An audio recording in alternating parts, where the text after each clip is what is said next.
How's everyone doing today? Today I'm going to show you how I make a bowstring using a Flemish twist method with B55 bowstring material.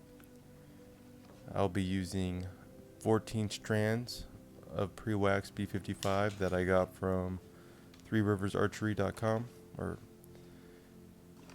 it should come pre-waxed, and it has a lot of feet of string on it, so you definitely get your money's worth. It's not my favorite material, but it does get the job done. One crucial item that you need for this is more beeswax to help keep it together.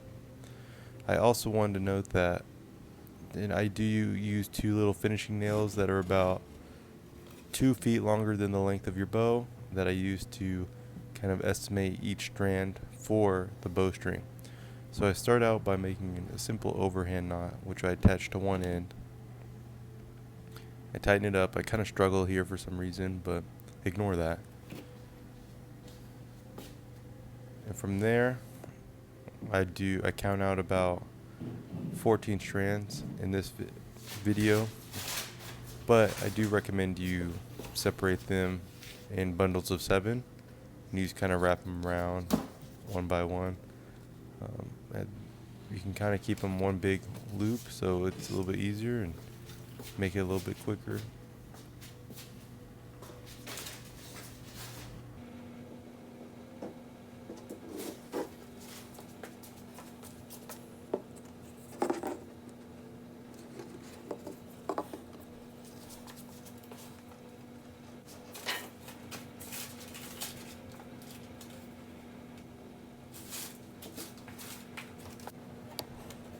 Then now you can use some scissors or a knife and cut them down to at the end, so you can get each strand to be its own individual strand.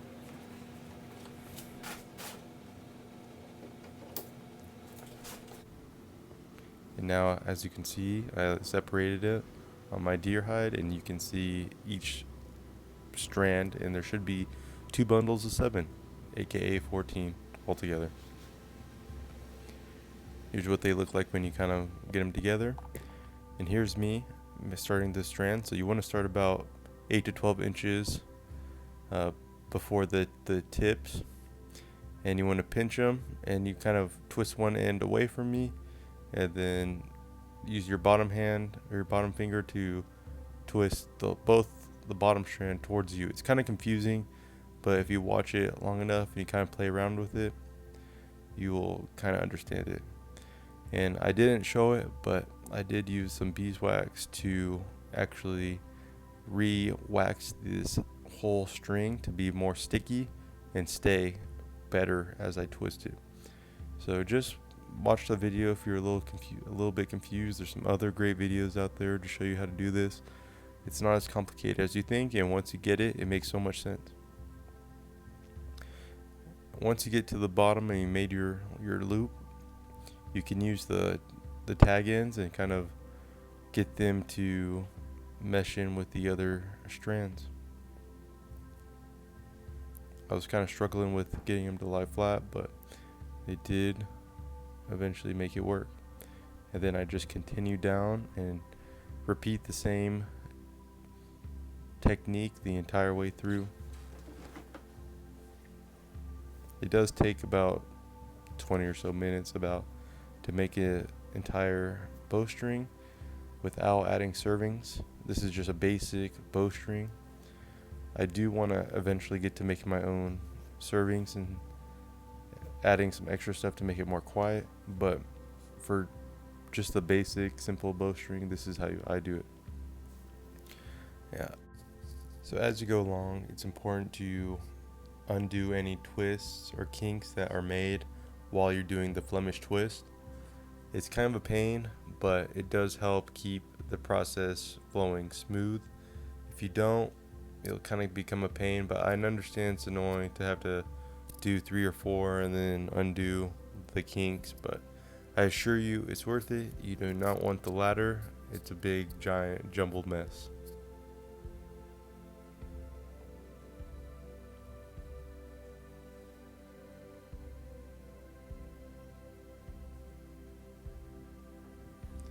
Okay, so here's the finished product. I was getting ready to go put it on the bow. I tied a knot the other end off with the basic overhand knot.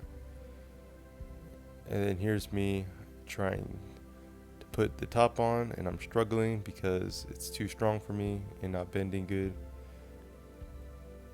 I eventually did get it on, but it was definitely a big pain.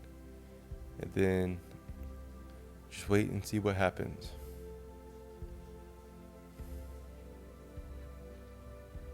Well, it's what happens when you use the wrong kind of wood. Let this be a lesson for everyone else. I made a good string though. Content with the string. But this bow, not my best work. This is the primitive bow. Like I said, the biggest takeaway, get a good stave. Cut one with straight grain if you can, and no knots. Because sure it adds character, but it made this bow a lot harder than it needed to be. And of course it snapped right behind the knot. It already had a crack in it. But it is what it is. I'm not mad. It's a good learning experience, and I still have the string. Okay, so even though this bow build didn't exactly go how I intended, the bow was still pretty strong. It was one of my better bows. It was just the wood that failed. So I will be doing a redemption bow build in the future with a stave I've been saving that's better quality. And I'm not going to go into as much detail as I did with this bow build, but I will be kind of showing you the kind of time lapse of the build.